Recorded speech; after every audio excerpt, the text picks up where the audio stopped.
Welcome to this video. I decided to record this video because I wanted to give a concise and simple explanation of some of the basic foundations of this teaching.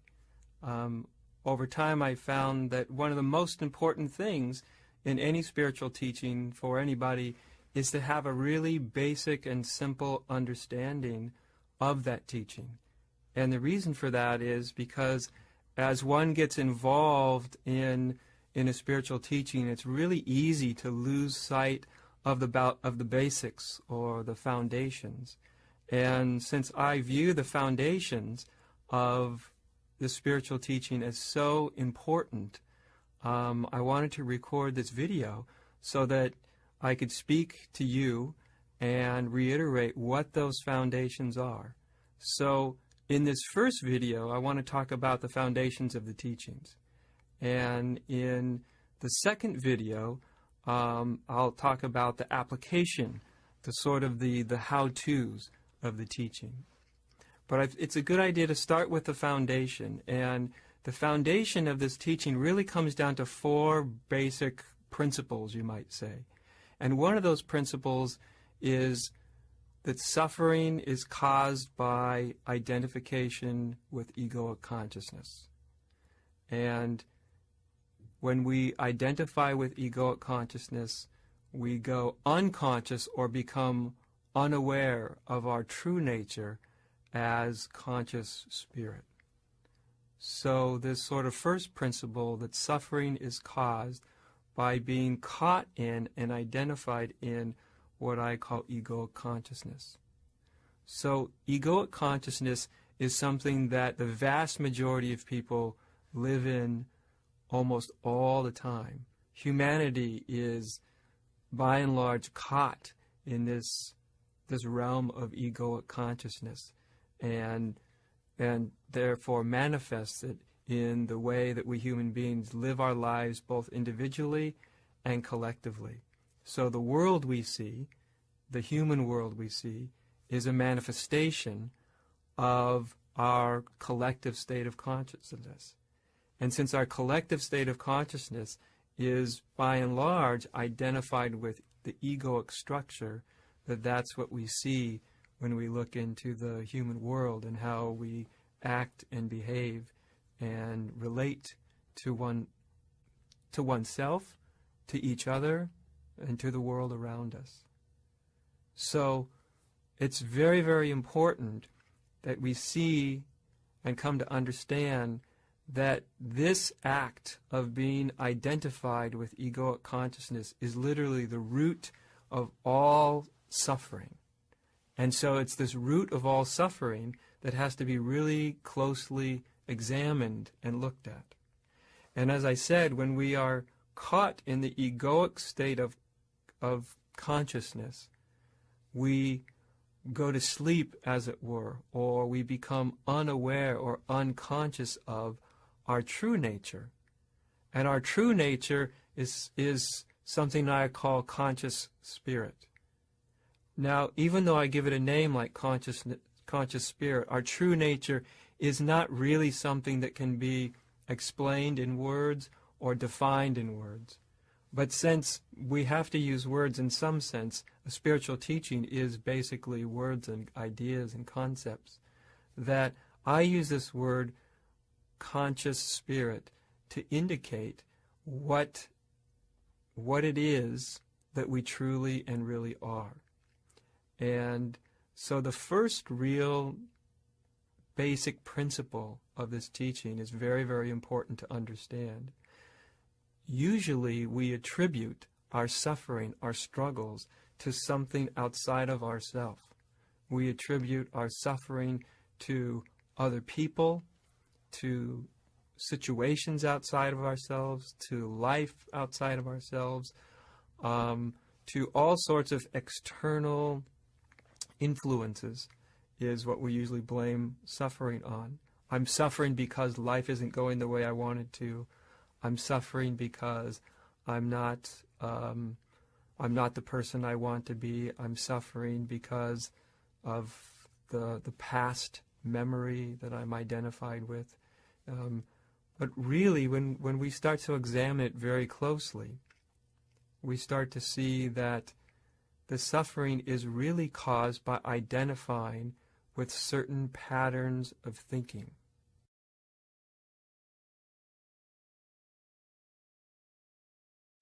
And this really brings us to the second of the principles, is that the ego itself is a fiction created in the mind by circular patterns of thinking based on separation. So the ego is a fiction in the mind. What does that mean? That the ego is basically our sense of self and the thoughts and ideas and beliefs that circle around that sense of self that go into deriving a bigger, more conceptualized version of ourself. In other words, who we think and imagine ourselves to be. And who we think and imagine ourselves to be is something that's created in the mind. And as I said, most human beings are completely identified with this image they have of themselves that is in the mind.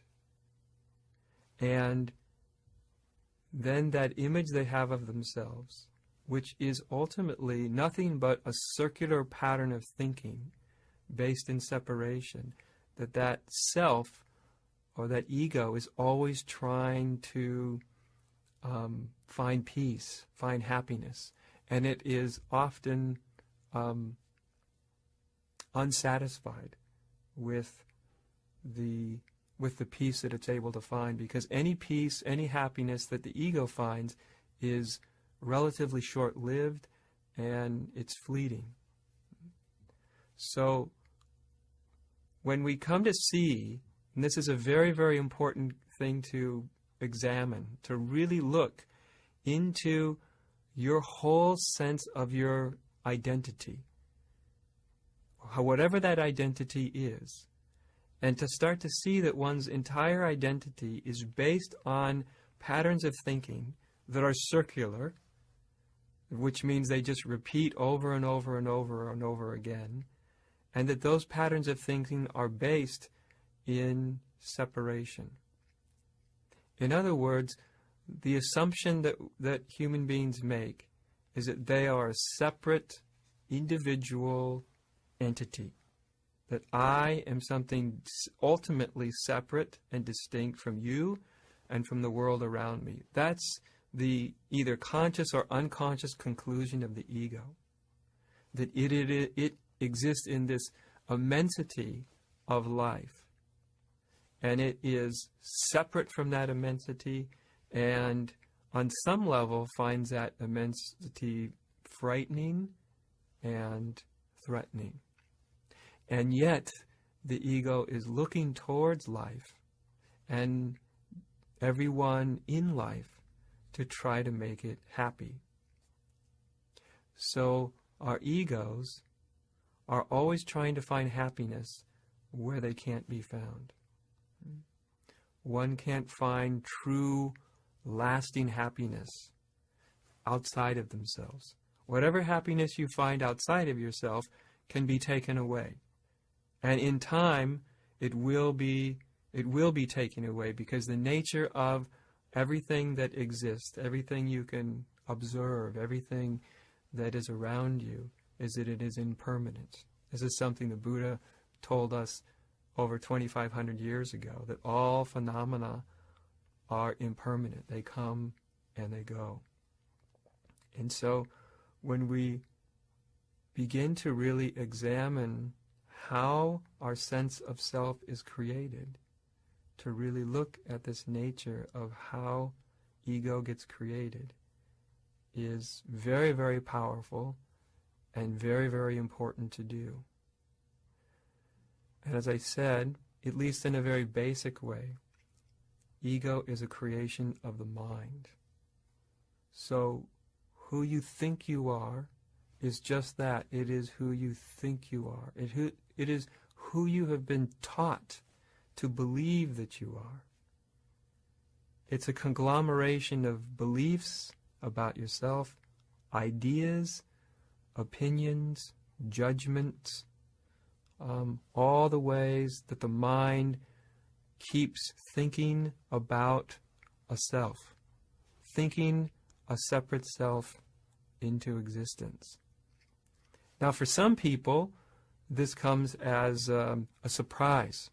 For some people watching this video with me, they've never even considered that their true nature, who and what they really are, who and what you really are, is not something you can ever find in your mind.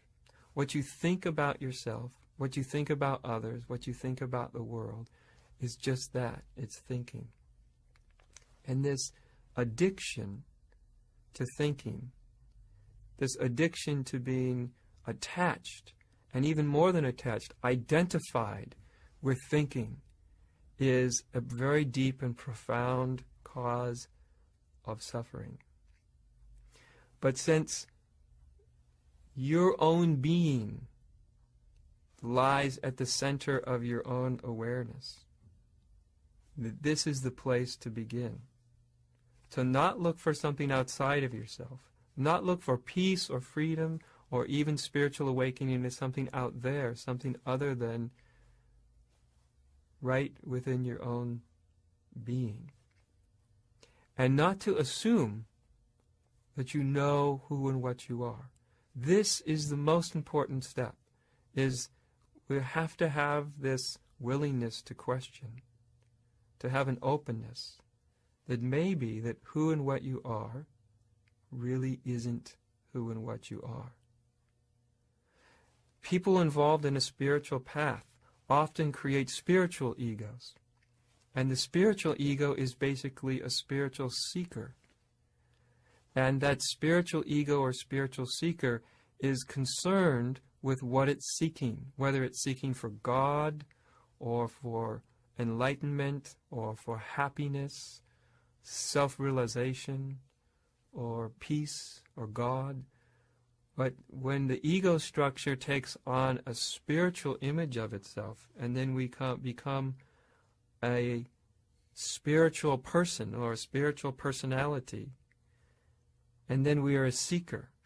As soon as we become a seeker, we've identified with seeking thoughts, with circular patterns of thinking that tell us that we need to seek something, that we need to attain something in order to be happy and in order to be free. So the second real principle of this teaching is that the ego is a fiction created by the mind, created by circular patterns of thinking that are based in the belief, the assumption that you are separate, separate from existence, separate from God, separate from peace and happiness and love. That these are things that you need to attain. This belief in ego is the great cause of conflict and suffering. And it's the primary illusion that spirituality really is meant to dispel. Spirituality is a teaching which offers you the possibility of breaking free of this egoic state of consciousness and coming into a whole new realization of who and what you truly are. But all this starts with the willingness to question, to pause for just a moment, and to realize that maybe you aren't who you think you are, aren't who you imagine yourself to be. Whether you think of yourself as good or bad, worthy or unworthy, spiritual or unspiritual, a seeker or a non-seeker, no matter how you define yourself, that any sense of separation is a fiction. To have enough curiosity to start to question your deepest identity is absolutely vital and essential to spiritual awakening and to the realization of peace and freedom.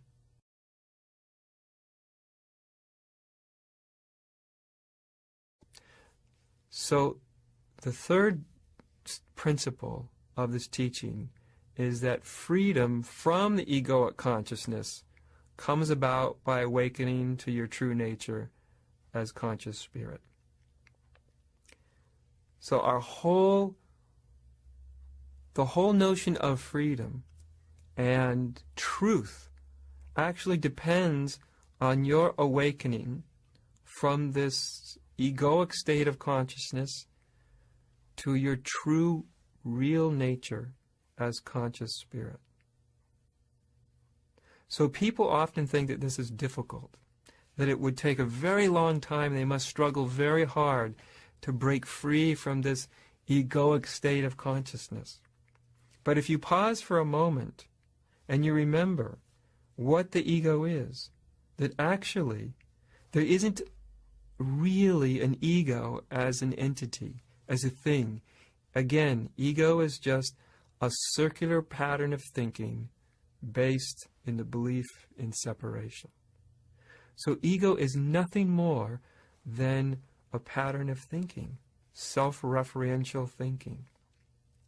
And since ego is nothing more than a pattern of thinking, which may be very strong, it may be something that you've been identified with for a very, very long time.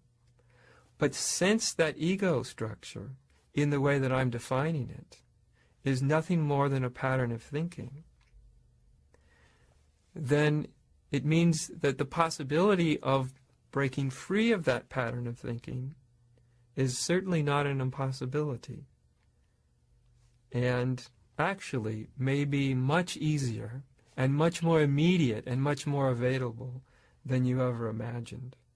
So in this third principle of the teaching, which says that freedom from egoic consciousness is based upon awakening from the ego to your true nature as conscious spirit. So let's look at what conscious spirit might be. We've talked about what ego is.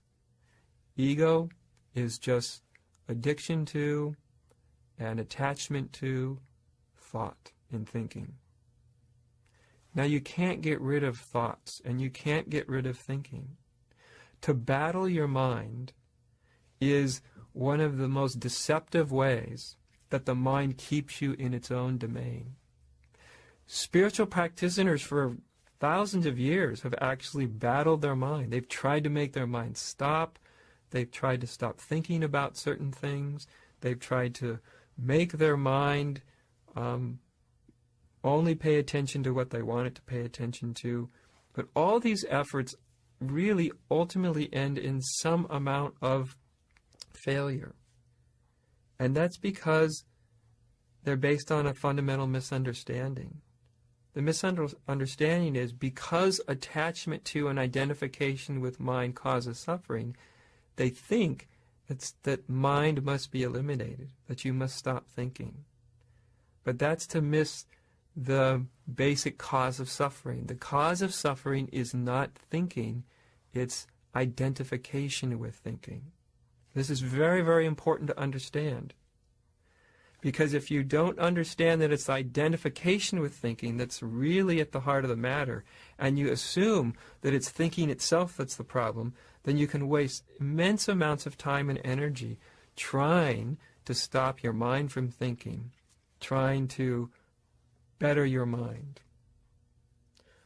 But as soon as you understand that the only dilemma here is identification with thinking, and it's the identification that's all we really need to look at.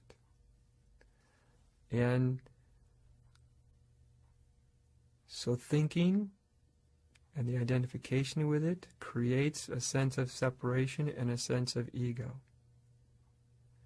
Now, when we begin to question all that, when we begin to look at all this in such a way that we see the unreality of what the mind is doing, when you begin to see that you are not your mind. The mind is something that happens within you. Thinking is something that happens within what you are. Thinking does not define what you are. Thinking doesn't define anything. Thinking happens within what you are. And that's a very profound thing to begin to realize.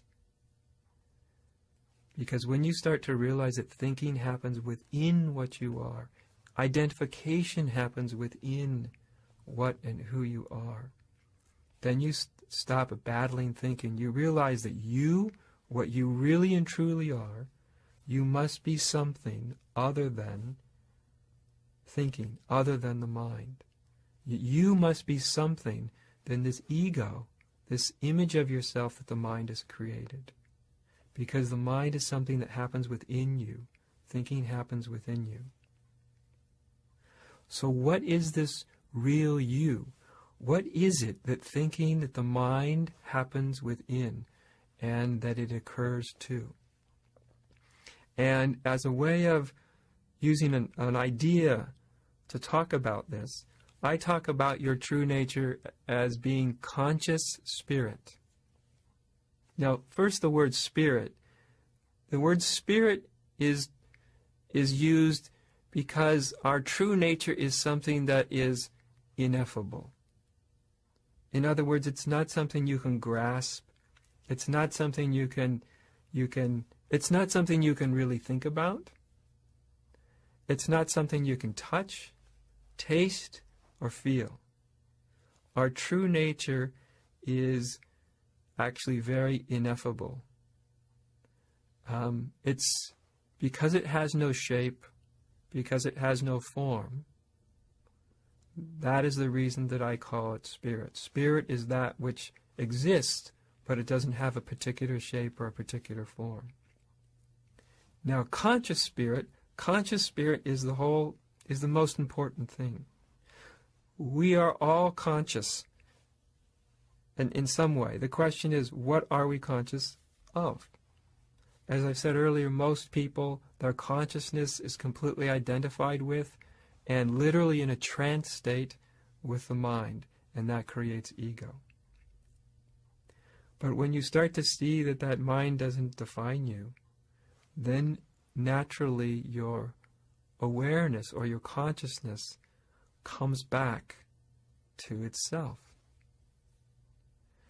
And that ineffable being that you are begins to become conscious.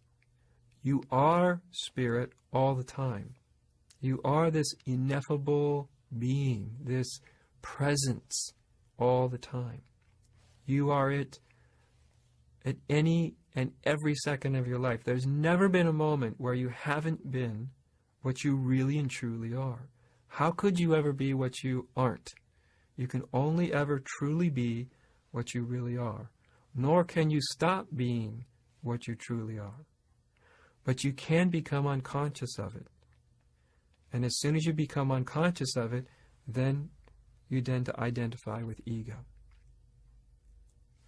So when we spiritually awaken, when we come to the realization that we are not this identity that the mind has created, but we're actually spirit, at that moment spirit has become conscious of itself.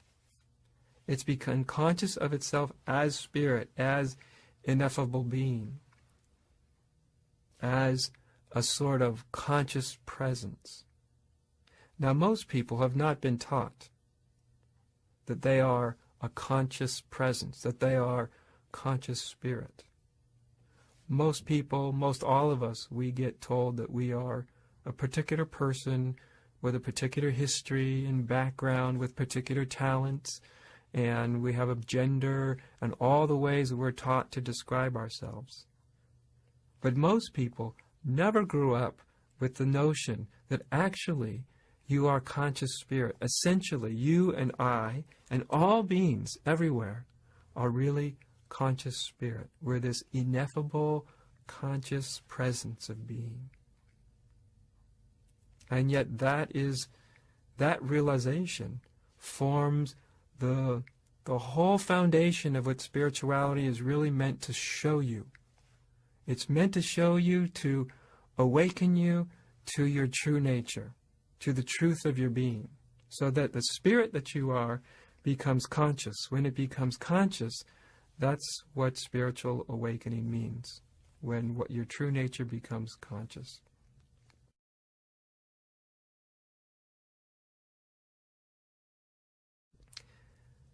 Now, we'll go on to the fourth principle. And the fourth principle has to really do with what I call awakened values.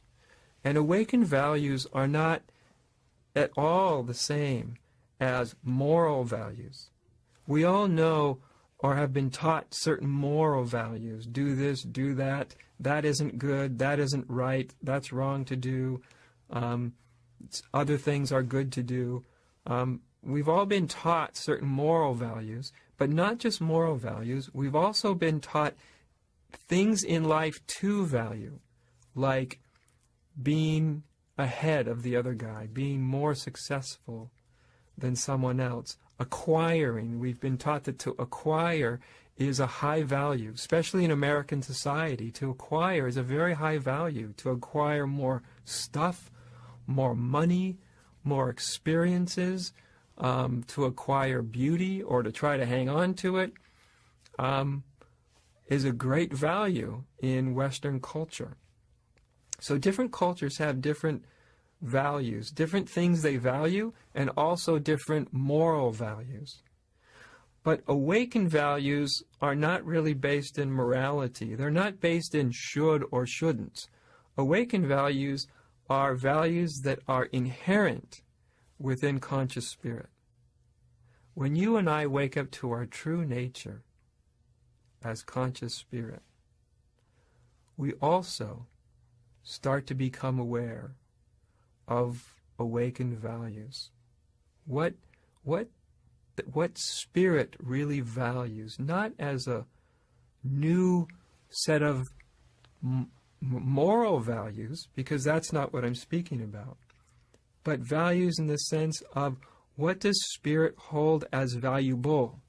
What does spirit hold as valuable? This is very important, because if we don't realize what spirit holds as valuable, all we'll be left with is what ego holds as valuable. What we've been taught and told is valuable. Not only morally valuable, but valuable in terms of life and what one is supposed to do in life and what one is supposed to inquire and how we move in life. Because, of course, every human being, the way they move in life, how they act, is completely dictated by what they value. So, as a contrast, egos value things like competition, being understood, being loved. Some egos value having control. Some egos value being a victim. Some egos value being a victimizer. Some egos value blame and judgment and condemnation. Ultimately, what ego values more than anything else is separation. All of the ego's values are values that are based in separation and continue separation. But awakened values are something quite different. Awakened values are inherent within conscious spirit. They are there to be found and they are there to be discovered. Those values are things like truthfulness. Truth is a great value that is within conscious spirit. To be in truth, to be truthful.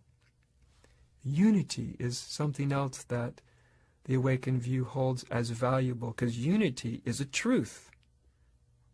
The truth is there is only ultimately one. All this diversity we see, and there is great diversity and great uniqueness, but underlying it, the essence of all of it, is conscious spirit.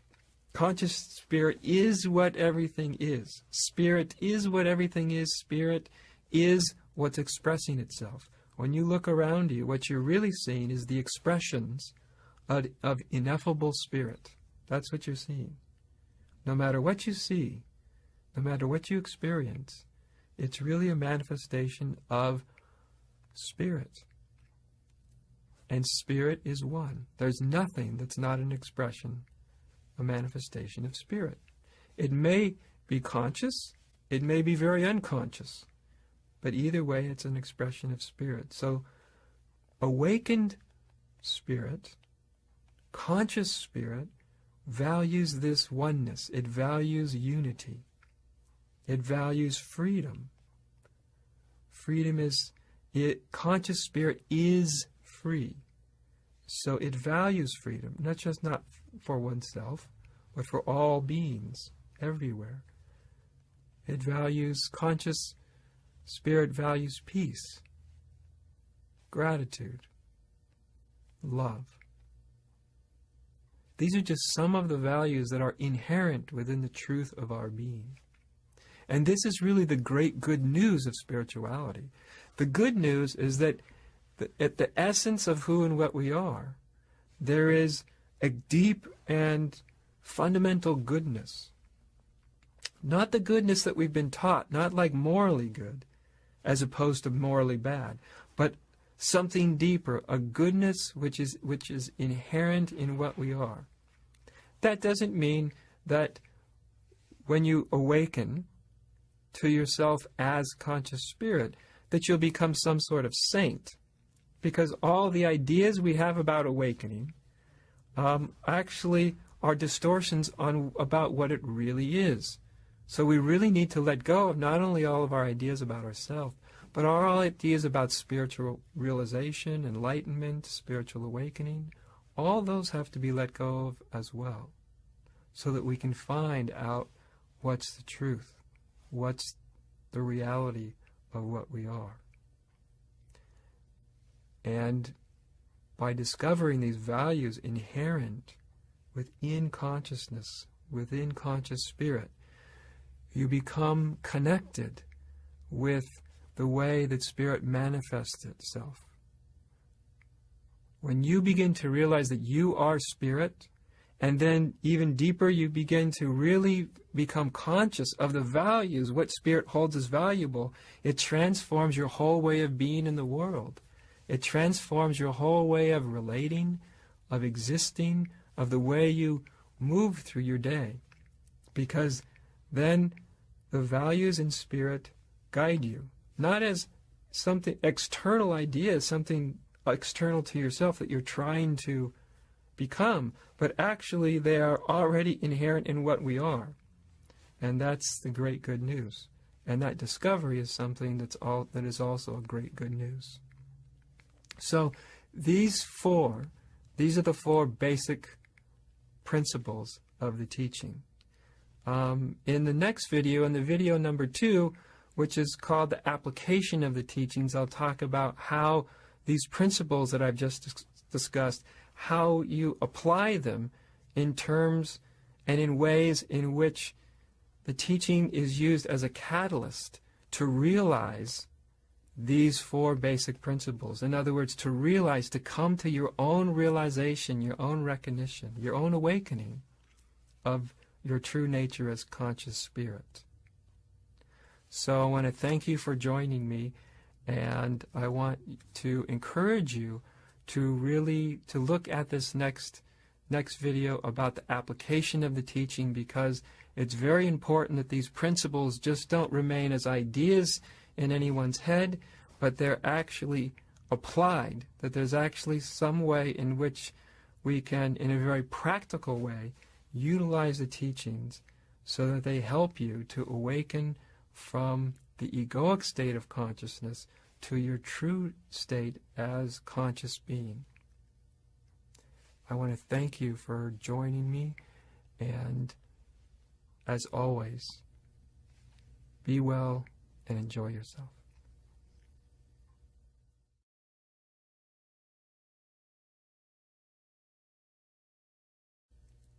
So when you begin to realize that you are not the thoughts that go around in your head, you're not the thoughts you have about yourself. They're just conditioned. They're something you learned. You're not the feelings you have, or the emotions you have, or the sensations you have.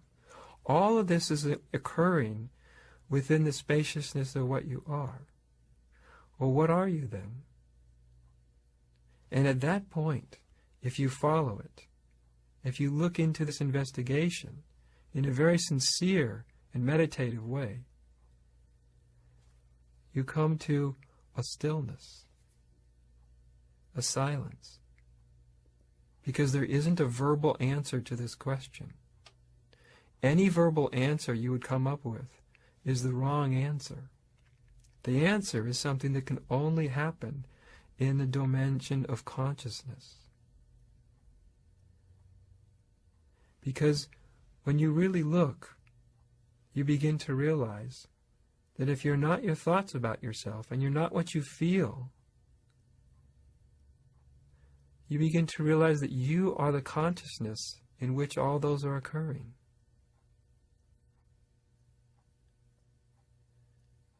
And that's something that's extraordinarily powerful. And that consciousness, of course, is just a word too. If you were to get stuck with the word consciousness, then you would miss the whole point of this teaching. I can guarantee you that the direct knowing and experience of what you are is far beyond the word consciousness. But I have to use some words, so I use this word consciousness and I use the word spirit. Both of these are words that are used because what you and I are is not a thing. You can't reach out and grasp it. You can't measure it. You can't smell it. You can't touch it. It's ineffable. And yet, it's present. You can't deny that consciousness is present and functioning at this moment. Because even if you were to deny that it's present, your denial would be a proof that it's true. It would be a proof that you've heard my question.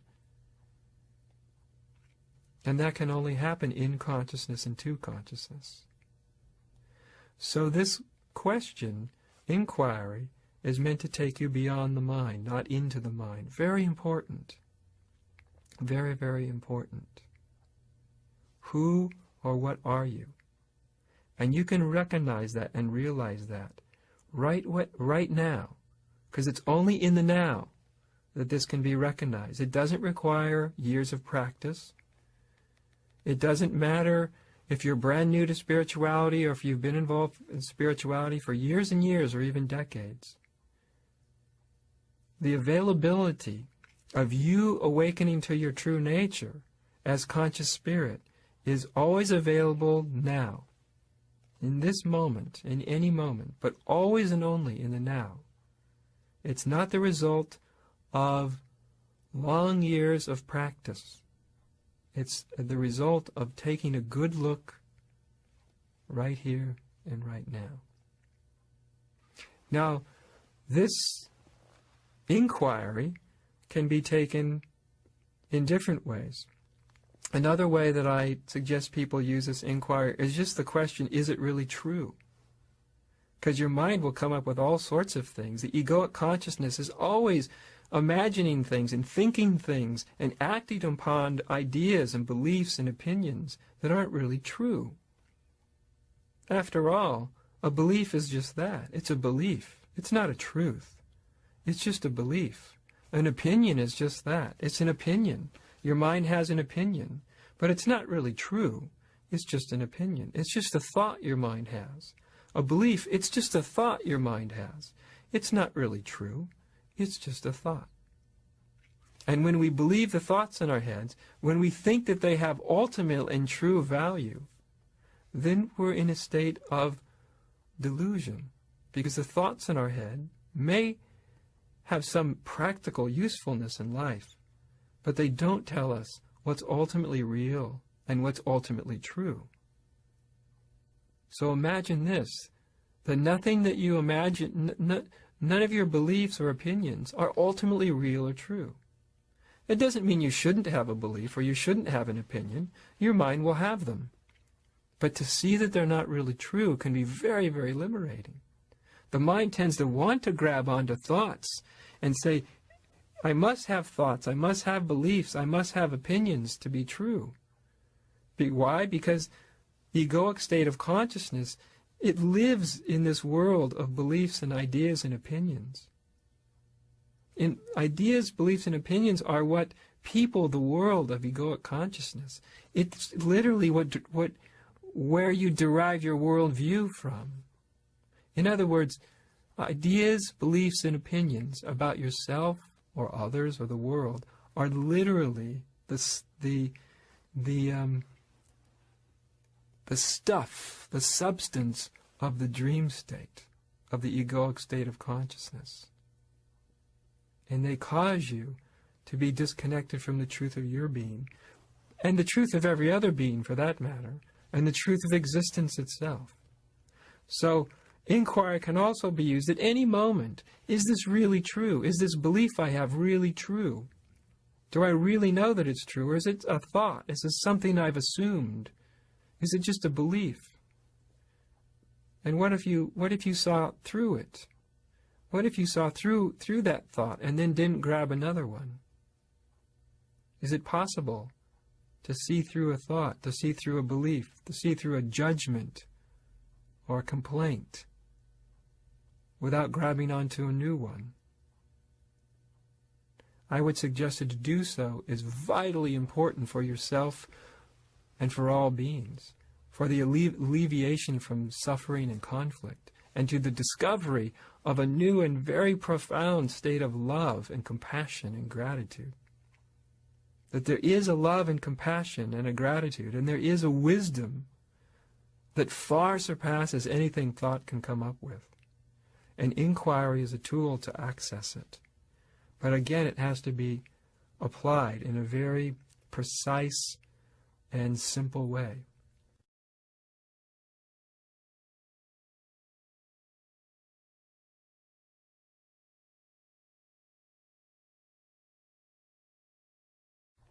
The third basic application of this teaching is what I call conscious living.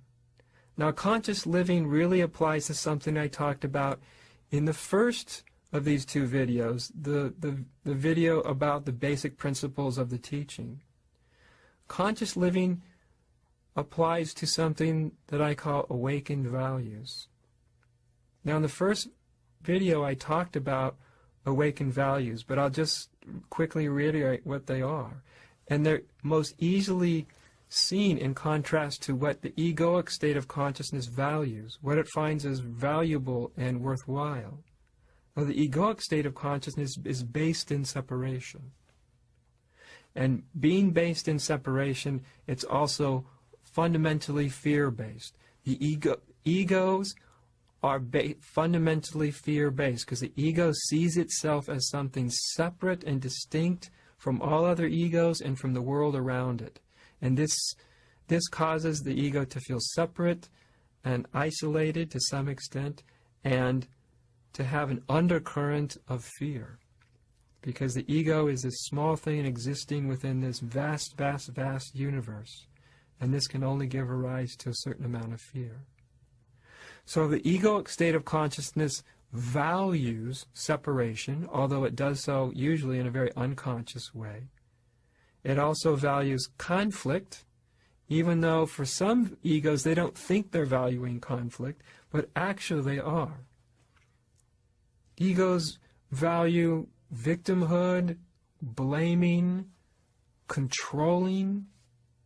Egos are, by their very nature, very, very afraid of letting go of control, letting go of manipulation. They think, if I was to let go of control, I wouldn't get what I want, or I wouldn't get what I need, or I wouldn't be protected. Or maybe even worse than that, the whole world would somehow fall off its axis if you stopped controlling everything. So the ego holds as valuable things and ideas and beliefs that are rooted in separation. When I call these the values of the ego, I don't mean to suggest necessarily that they're moral values. There's just ways of being that the egoic state of consciousness holds as valuable and necessary. So we can contrast that with the values, again, not moral values, but what existence holds as valuable. Contrast this with the awakened values, which means that which awakened consciousness or spirit, what conscious spirit holds as valuable. And conscious spirit holds as valuable, just some of the things that conscious spirit holds as valuable is truthfulness. Truth, it holds as a great value. What's real? What's really real in any situation, about anything? What's really real? Not, can I assert my opinion or my idea or belief? Can my opinion win the day? But what's really real and what's really true? This is a deep value held within consciousness, within spirit. Unity. This is another value within conscious spirit. Because conscious spirit sees that spirit is the underlying essence of all of existence. And therefore all of existence is ultimately unified. It's all of the same substance. It's all the same suchness. And this is really the insight of which gives a great appreciation of unity. And so consciousness, conscious spirit values unity. It also values freedom, not only for oneself, but for all of existence. In other words, conscious spirit isn't going around life blaming and controlling everything and everybody.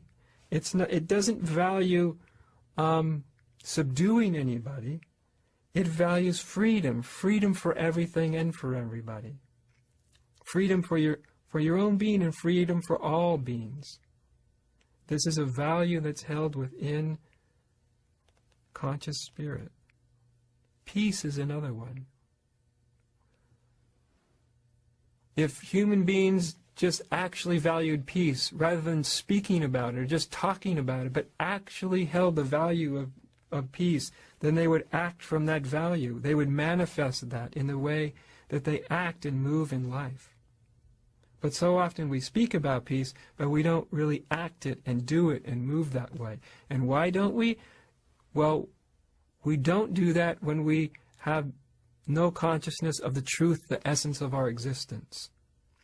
It's only when we have a consciousness of the essence of our existence as conscious spirit itself does peace naturally become a very high and true value for us, because it's a value that's within spirit itself. Gratitude is another one, the appreciation of what is, the appreciation of life, of existence, of anybody and anything, for just the way it is.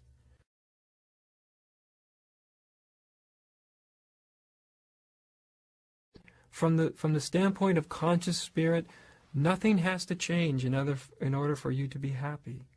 Imagine that. From the perspective of conscious spirit, nothing needs to change for you to be happy. From the ego's point of view, lots of things needs to change for you to be happy. The ego always thinks that the past needs to be different, the present certainly needs to be different, and the future needs to be different. And if all that was just different, then the ego says, I would be and I will be happy. But from spirit, happiness or gratitude is inherent within existence. Conscious spirit is grateful for what is. It sees the existential value of life and existence. Of course, another one of these values that is inherent within spirit is, of course, love. Love comes from the knowing, the realization, the experience of unity, that we are not different, that we are not separate, that we may be very unique in the human manifestation, but essentially we are one. And this realization gives rise to a great love of all being and all beings, a great intimacy with life, with existence. When we realize that life is a manifestation of what we are, that life itself, the hugeness, the immensity of life is a manifestation of your ineffable being as conscious spirit. This gives rise to a great love, a great and deep intimacy, a closeness, an experiential knowing and a feeling of great intimacy with each moment of your life and each being that's within it. And this love is something that Spirit holds as a great value. Again, not a moral value, but as something that is valuable, that's literally a manifestation of who and what you are. So if you think of these awakened values as manifestations of who and what you really and truly are, truthfulness, unity, freedom, peace, gratitude, love, are actually not things you have to try to become. That's how ego sees it. But they're literally manifestations that leap right out of the center of the truth of your being. And so awakening through allowing everything to be as it is and inquiry, who and what am I really, is essential. And then becoming very conscious. Again, not applying these from the outside, but discovering them from the inside, discovering these values, discovering that they are actually inherent within your true nature. To really explore in stillness and inquiry that your true nature as spirit, as consciousness, has these deep, what I call awakened values. And it's these values that dictate how spirit, how conscious spirit moves and acts and responds. It moves from truthfulness and unity and freedom and peace and love. That's the ground from which it moves. It doesn't move from the ground of separation and fear and blame and control. It moves from the ground of truthfulness and peace and freedom and love and gratitude. Again, these are not values that the ego should be trying to carry necessarily. These, I'm speaking about something that's inherent in your true nature, waiting there to be discovered and then lived. This is what I call conscious living, to live out the values that are inherent within spirit itself. It becomes much easier when you realize that spirit is essentially what you are. And it becomes a blessing, not only to you, but to all beings. It becomes a blessing to this world. And it's an expression of true love. So these three are really the basic applications of the teaching. And as I said in the first video, that the basics are the most important. It's what people lose sight of. Everybody wants the most complicated things, the most subtle teachings. And although there are more subtle teachings than I've presented in this video, or on the other video on the basic principles of the teaching, it's the basics that are the most important. Everything, it's like a house. You have to have a foundation of a house or the house collapses. So although there are more subtle applications of the teachings, maybe even more subtle principles, the basics are 98% of the teaching. People get a little spiritual experience and they think it's time for them to move on for the basics. But I can tell you, it's never move on from the basics. You never leave the foundation. Because it's within these basics, it's within these fundamental truths and principles from which an incredible depth of subtlety and profound wisdom and love and spiritual realization is to be found. An ongoing revelation of truth and the sacredness of existence is to be found in these very, very, very basic teachings. So stay with the basics, and you'll find that they can take you to a place you never imagined if they're applied with great honesty, great integrity, intention, and love. So thank you for joining me for this video, and I wish you very, very well.